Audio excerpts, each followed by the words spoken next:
a professional diagnosis, leaving actual women, biological females, they're not that hard to define, exposed to intact biological males in female prisons, female changing rooms, female toilets, rape crisis centres, you name it. This is progress, is it? So with this crazy and ideological policy, Sturgeon has thrown herself under the bus. By cancelling women, she has cancelled herself. Astonishing, really, from a highly politically astute and talented operator who did make herself one of the most significant public figures in European politics. She successfully won a propaganda war against Boris Johnson during the pandemic, announcing measures hours or sometimes days before London, undermining the then PM.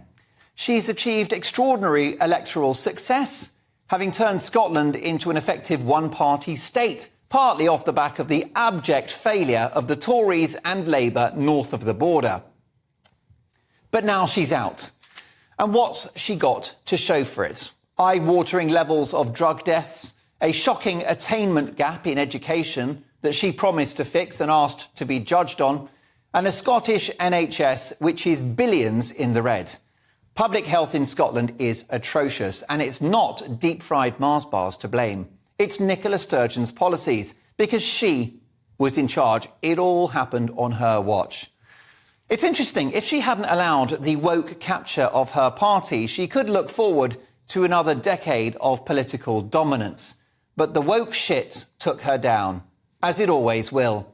We've seen that in New Zealand with the holier-than-thou Premier of New Zealand, Jacinda Ardern, the Kiwi Mussolini herself, whose outrageous and illiberal policies, all in the name of being nice and being progressive, brought such misery and damage to the people of New Zealand.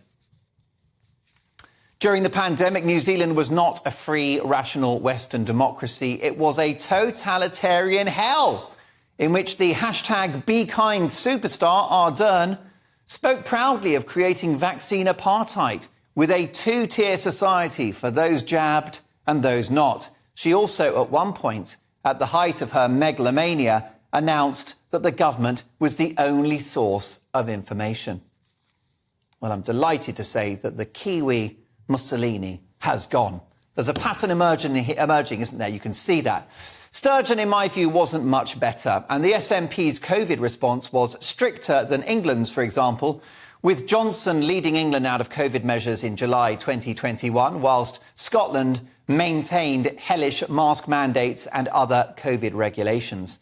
Sturgeon would argue they were focused on saving lives with a stricter policy, but the numbers don't add up, with Scotland's COVID death toll comparable with the rest of the UK, if not worse. Now, Nicola Sturgeon is often compared to wee Jimmy Cranky, but I beg to differ because Sturgeon's rule has been no laughing matter. She's gone, and with her goes the SNP's magical hold on the great country of Scotland.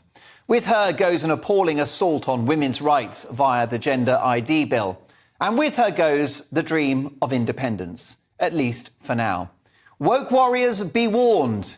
The war is going badly and your generals are falling by the day. Nicola Sturgeon is not a bad person and, as I've mentioned, she has her talents. But it's my view that she's been terrible for Scotland and her career has ended in self-inflicted failure. So, First Minister, as you enter a rather early retirement, good luck and good riddance.